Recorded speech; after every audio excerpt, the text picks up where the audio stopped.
नमस्कार दोस्तों, आप देख रहे हैं all information BTC YouTube channel. और आज आपने देखा बाइनेंस के अंदर आईएनआर डिपॉजिट करना है और यूपीआई से विड्रॉल करना है और आपको यूएसडीटी बाहर भेजना है। तो ये सारा ऑप्शन अभी हम इस वीडियो के अंदर सीखेंगे। यहाँ पे हम सबसे पहले ये देखेंगे वजीरेक्स के अंदर आईएनआर डिपॉजिट कैसे होता है और बाइनेंस के अंदर आईएनआर डिपॉजिट कैसे होता है, बाइनेंस के अंदर और कौन कौन से होते हैं, ये सारी जानकारी आपको मिलेगी। सबसे पहले यहाँ पे ये हमें देखना है कि यहाँ पे हमें आईएनआर डिपॉजिट करते समय बातें कौन कौन सी ध्यान में रखनी है। और यदि आप यहाँ पे इस वीडियो के अंदर पूरा A to Z यहाँ पे पूरा लास्ट तक देखेंगे तो आपको यहाँ पे समझ में आ जाएगा। आधा अधूरा देख लिया तो फिर आपको कुछ समझ में नहीं आएगा। आधा अधूरा का मतलब है कि आपने जैसे कोई भी ऐप से यहाँ पे आईएनआर डिपॉजिट कर दिया, उसके बाद में आपने वहाँ पे यूटीआर नंबर यहाँ पे फिलअप नहीं किया तो फिर आपका पेमेंट होता नहीं है। और ये यूटीआर नंबर फिलअप कहाँ करना है और कैसे करना है और आपको यूटीआर नंबर कहाँ मिलता है, ये आपको यहाँ पे ध्यान रखना है। और ये यदि आप समझ गए तो आपको यहाँ पे बाइनेंस के अंदर पेमेंट डिपॉजिट करना हो या फिर वजीरेक्स के अंदर डिपॉजिट करना हो या फिर किसी भी एक्सचेंज के अंदर डिपॉजिट करना हो, कोई तकलीफ नहीं आएगी। परंतु सबसे ज़्यादा उन लोगों को तकलीफ आती है जो आधा अधूरा वीडियो देख के छोड़ देते हैं। और हमें यहाँ पे आधा अधूरा वीडियो देख के छोड़ना कोई मतलब नहीं है। जबकि मैंने ये सारी बातें बोली है, ये एक फालतू की बोली है, क्योंकि बहुत सारे लोगों का मेरे पास मैसेज आ जाते हैं कि भाई हमारा आईएनआर डिपॉजिट होता नहीं है। अरे होगा कैसे?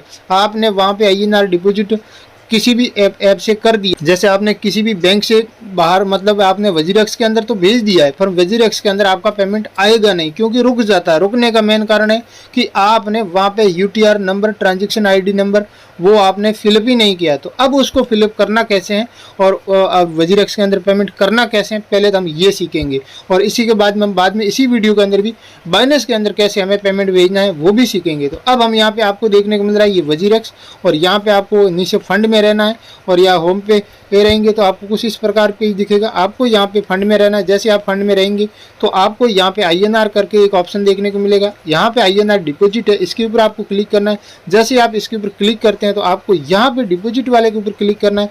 जैसे आप यहाँ पे डिपॉजिट वाले के ऊपर क्लिक किया तो आपको कुछ इस प्रकार इंटरफेस देखने को मिलेगा। अब आपको यहाँ पे एनईएफटी और आरटीजीएस यदि आप करते हैं, इन दोनों में से कोई भी एक करते हैं तो फिर आप यहाँ पे कम से कम 100 रुपये भी आप इसके अंदर डिपॉजिट कर सकते हैं। और ये वाला भी आप करते हैं तो यहाँ पे भी ध्यान रखना है, एनईएफटी और आरटीजीएस के अंदर भी यहाँ पे 100 रुपये कर सकते हैं। यदि आप आईएमपीएस करते हैं, यहाँ पे एनईएफटी, आरटीजीएस और आईएमपीएस ये तीनों ऑप्शन है, तो आईएमपीएस के लिए आपको यहाँ पे कम से कम 1000 रुपये आपको इन्वेस्टमेंट इसके अंदर करना होगा। तो ये आप समझ गए। तीसरा ऑप्शन यहाँ पे आता है P2P करने का। तो P2P वाला यहाँ पे थोड़ा यहाँ पे समझ में नहीं आता है, बहुत कुछ यहाँ पे पंगा हो जाता है लोगों के। तो मैं यहाँ पे P2P वाला आज आपको नहीं बताने वाला हूँ। यदि आपको P2P देखना है, समझना है, तो आप हमें यहाँ पे कमेंट ज़्यादा करेंगे तो मैं P2P वाला भी बता दूंगा। यहाँ पे डॉलर यहाँ पे डिपॉजिट करना होता है और हमें आईएनआर उनको भेजना होता है। अब हम यहाँ पे सबसे पहले एनईएफटी करें या आरटीजीएस करें, कोई भी करे, तो ये पेमेंट करने के बाद में हमें एक पंगा हो जाता है कि हमारा पेमेंट वजीरेक्स के अंदर आया ही नहीं और वो रुक गया और वापस रिफंड हो गया। इसका क्या कारण है? तो हम इसके ऊपर एक बार क्लिक करेंगे। ये जो आपको यहाँ पे एक एरो देखने को मिल रहा है, जैसे हमने क्लिक किया तो आपको कुछ इस प्रकार देखने को मिल रहा है। बोला यहाँ पे एनईएफटी होगा, आरटीजीएस होगा और यूपीआई नहीं होगा, आईएमपीएस नहीं होगा। इस सिस्टम के अंदर आपको ये दिखाया गया है। तो बाद में यहाँ पे आपको एक शो बैंक डिटेल दिखाया गया है और आपको यहाँ पे सबसे नीचे आपका बैंक अकाउंट दिखाया गया है। आपका कौन सा बैंक अकाउंट है, किस बैंक के अंदर है, तो वो और यहाँ पे जो आपकी बैंक है, तो यहाँ से जो शो डिटेल के अंदर जो आपको एक नंबर मिलेगा, जो आपको यहाँ पे मैं आपको दिखा देता हूँ। जैसे ये मैंने ओपन किया और आपको यहाँ पे अभी देखने को मिल रहा है कि ये वाला जो जितना नंबर इसमें देखने को मिल रहा है बेनिफिशियरी, ये आपको एक ऐड करनी होगी। वो बेनिफिशियरी आपको यहाँ पे सबसे नीचे आपको ये बैंक अकाउंट देखने को मिल रहा है। आपने पहले इसके अंदर बैंक अकाउंट ऐड कर रखा है तो इसी के अकाउंट के अंदर जाके आपको ये वाला बेनिफिशियरी ऐड करना है। और ये बेनिफिशियरी ऐड करने के बाद में आपको इसी अकाउंट के अंदर जाके फिर इसके अंदर आपको पेमेंट करना है। तो अब हम यहाँ पे जाते हैं। बेनिफिशियरी ऐड आपने कर लिए मान लो, और उसके बाद में आपको पेमेंट ऐड करना कैसे है और यूटीआर नंबर कैसे लिखना है ये देखना है। और अब हम यहाँ पे यही सोच रहेंगे कि बेनिफिशियरी ऐड होती कैसे है, उसका वीडियो क्या है, तो इसका वीडियो आपको डिस्क्रिप्शन में मिल जाएगा। बेनिफिशियरी ऐड कैसे करनी है वो मैंने ऑलरेडी बना रखा है, आप वो चेक कर सकते हैं डिस्क्रिप्शन में जाके भी। अब हमें इसके अंदर पेमेंट ऐड करना है, तो इसके लिए हम क्या करेंगे, कोई भी एक एप्लीकेशन ओपन करेंगे यहाँ पे किसी भी एक बैंकिंग से। और मैं यहाँ पे योनो एसबीआई है, इस योनो एसबीआई का यहाँ पे एक एप्लीकेशन ओपन कर रहा हूँ। जैसे ये एप्लीकेशन ओपन हो जाती है, लॉगिन हो जाती है, और लॉगिन होने के बाद में आपको कुछ इस प्रकार इंटरफेस देखने को मिलेगा। आपको यहाँ पे ये डायरेक्ट ये योनो पे देखने को मिल रहा है, इसके ऊपर आप क्लिक करेंगे और इसके ऊपर जैसे ही क्लिक करते हैं तो आपको यहाँ पे बैंक अकाउंट देखने को मिलता है। इसके ऊपर आपको क्लिक करना है। जैसे आपने क्लिक किया तो आपका यहाँ पे बेनिफिशियरी ऐड करना है, तो यहाँ से आपको यहाँ पे बेनिफिशियरी ऐड वाला ऑप्शन यहाँ से मिल जाता है। और यदि आपने पहले से बेनिफिशियरी ऐड कर रखी है और तो आपको यहाँ पे आपका यहाँ पे एक ऑप्शन ये वाला एरो है, तो ये यहाँ पे एरो से देखिए। अब हम यहाँ पे बेनिफिशियरी ऐड वाले के ऊपर हम जाएंगे तो यहाँ पे इंटरनेट बैंकिंग पासवर्ड मांगेगा और आगे की प्रक्रिया मांगेगा। तो इसका मैंने ऑलरेडी वीडियो बना रखा है, इसलिए मैं आज इसके ऊपर कुछ भी करने वाला नहीं हूँ। और मैं डायरेक्ट यहाँ पे ये जो आपने पहले बेनिफिशियरी ऐड की है तो उसी में से पेमेंट इसके अंदर कैसे करना वो दिखाने वाला हूँ। तो एरो के ऊपर हमने क्लिक किया और मैंने बेनिफिशियरी ऐड करते समय मैंने यहाँ पे एक निक नेम में रखा था जी वजीरेक्स, तो यहाँ पे GWRX मतलब वजीरेक्स रखा है। तो इसके ऊपर हम क्लिक करेंगे। जैसे ही मैंने इसके ऊपर क्लिक किया तो आपका जहाँ पे भी जो भी पेमेंट है और इसमें से आपको यहाँ पे देखने को मिल रहा है ये अमाउंट, यहाँ पे आप अमाउंट लिखेंगे और यहाँ पे जैसे ही आपने अमाउंट लिखा और आपको एक पर्पज़ लिखना ज़रूरी है। और यहाँ पे से ये पर्पज़ है, ये पर्पज़ आपको क्या करना है, यहाँ पे एरो पे क्लिक करेंगे तो आपको कोई भी एक पर्पज़ यहाँ पे सेलेक्ट करना है। यहाँ पे रेंट कर रहे हैं, लोन कर रहे हैं या फिर डिपॉजिट एंड इन्वेस्टमेंट। मैं तो यहाँ पे डिपॉजिट एंड इन्वेस्टमेंट वाला ही करूँगा, कुछ लोग अदर भी करते हैं। तो इसमें से कोई भी एक सेलेक्ट करना है।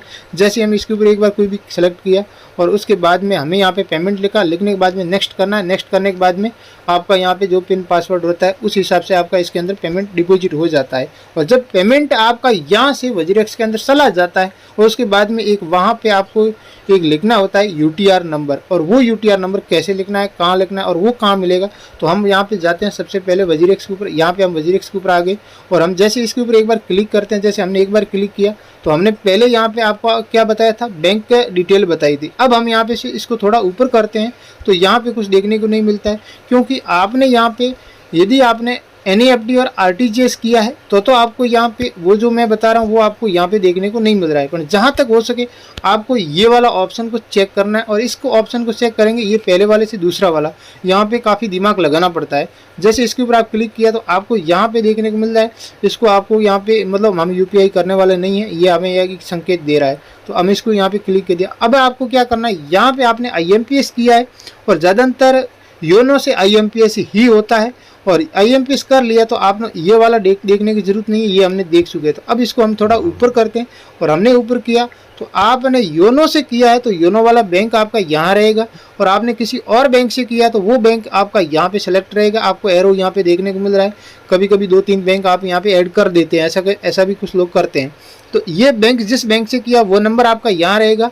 अमाउंट आपने कितना पे किया वो आपका यहाँ पे रहेगा और उसके बाद में आपका UTR नंबर जहाँ से आपने पेमेंट किया है, जैसे आपने 100 रुपया किया, 500 किया, 1000 किया, तो यहाँ पे आपका UTR नंबर लिखना है और उसके बाद में आई एग्री इसके ऊपर क्लिक करना है। फिर नीचे एक सबमिट है इसके ऊपर क्लिक करना है। अब हमें यहाँ पे UTR नंबर कहाँ मिलेगा, तो वापस हमें यहाँ पे आना है। जैसे हम इसके ऊपर आ गए और हमें यहाँ से मैं आपको दिखा देता हूँ कि आपका यहाँ पे UPI ये UTR नंबर रहता कहाँ है। तो हमें यहाँ पे वापस इसके ऊपर क्लिक करना है, होम में आना है। अभी आपको वापस यहाँ पे योनो ऐप के अंदर आना है। जैसे आप योनो ऐप के अंदर आ गए और यहाँ पे आपने पेमेंट पहले कर दिया तो आपको यहाँ पे अकाउंट करके ऑप्शन देखने को मिल रहा है, इसके ऊपर क्लिक करना है। जैसे आप इसके ऊपर क्लिक करते हैं तो यहाँ पे आपका जो भी बैलेंस है वो शो हो जाता है। उस बैलेंस के सामने एक यहाँ पे एक एरो रहता है, उसके ऊपर क्लिक करना है। जैसे आप इसके ऊपर क्लिक कर देते हैं तो यहाँ पे आपको आपने जब भी आपने पेमेंट किया तो यहाँ पे आपको एक ट्रांजेक्शन ID या फिर UPI ID या UTR नंबर ऐसा देखने को मिल जाता है। मैं आपको आपकी जानकारी के लिए बता देता हूं। जैसे आप यहां पे देख सकते हैं, यहां पे मैंने एक पेमेंट यहां पे IMPS किया है तो आपको IMPS देखने को मिल रहा है। लास्ट में यहां पे एक 3325 करके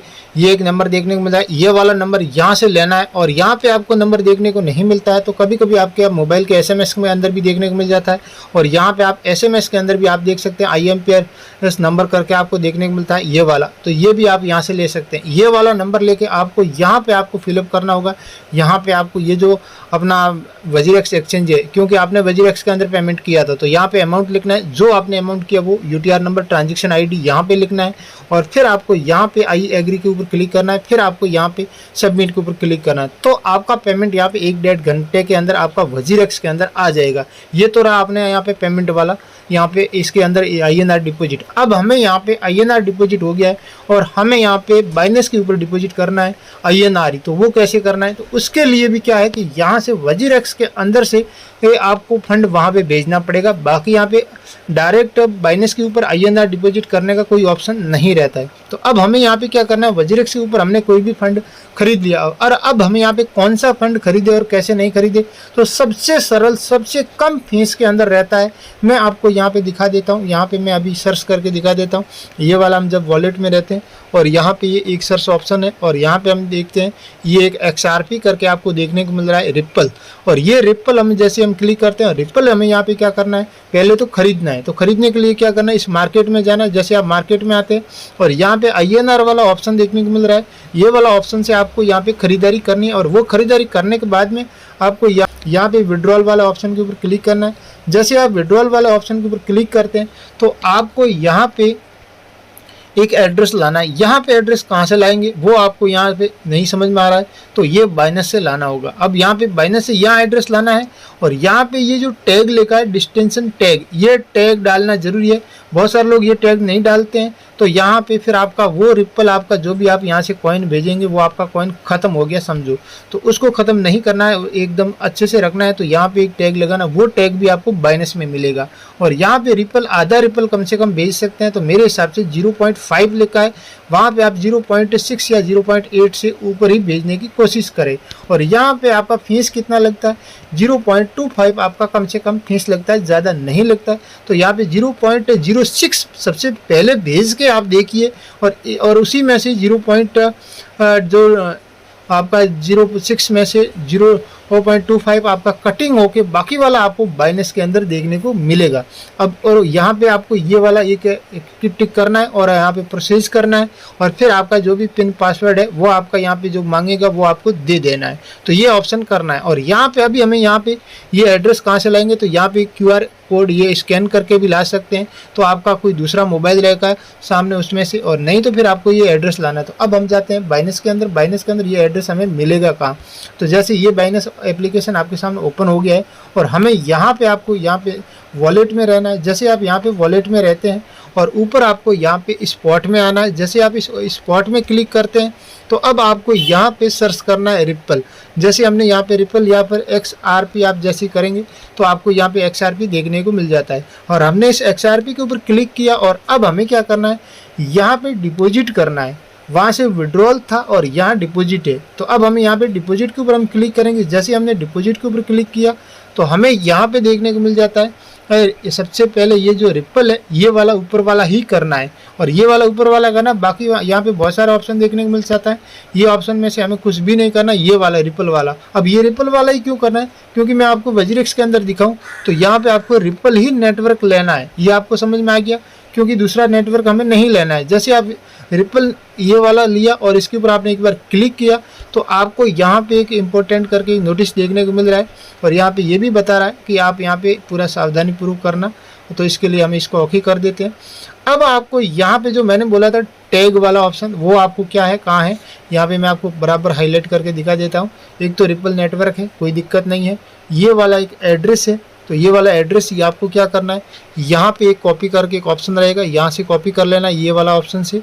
और आपको जो टैग वाला जो मैंने बोला डिस्टेंशन टैग ये वाला भी आप यहाँ से कॉपी कर सकते हैं। यहाँ पे एक कॉपी का ऑप्शन है, यहाँ पे एड्रेस कॉपी का ऑप्शन है और यहाँ से कॉपी करके आपको क्या करना है, वापस यहाँ पे लाना है वजीरेक्स के अंदर और यहाँ पे आपको क्या करना है, टैग लाना है जो संख्या लिखी हुई वो, और यहाँ पे आपको लेना है एड्रेस। जब ये एड्रेस दे देते हैं तो अब आपको कितने रिप्पल भेजने हैं पहले टेस्टिंग कर लेना है और जो भी एक बार खर्चा टेस्टिंग का आता है उसके बाद में आप बड़ा अमाउंट भी कर देते हैं तो कोई दिक्कत नहीं है, और आपको समझने के लिए मैं बता रहा हूँ। और फिर आपको यहाँ पे आई एग्री करना है और यहाँ पे क्लिक करना है। आपका यहाँ से रिप्पल यहाँ पे 5 मिनट के अंदर इसके अंदर आ जाएगा, इससे ज़्यादा लगता नहीं है, मैंने कई बार किया भी है। तो ये यहाँ पे आपका रिप्पल आ गया और अब यहाँ पे आप क्या करेंगे, इस रिप्पल को सेल करेंगे। जब सेल करेंगे तो फिर आपको USDT मिलेगी और उस USDT से आप क्या करेंगे, अपना कोई भी क्रिप्टो कॉइन खरीद सकते हैं।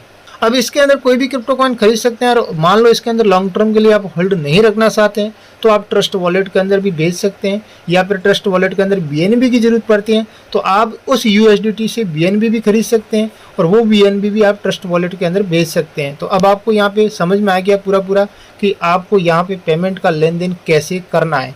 अब इसके अंदर आपने देखा कि विड्रॉल कैसे करना है यूपीआई से, वो वाला ऑप्शन मैंने आपको यहाँ पे वीडियो मैंने बना रखा है। उस वीडियो का लिंक आपको डिस्क्रिप्शन में मिल जाएगा, वहां से आप देख सकते हैं।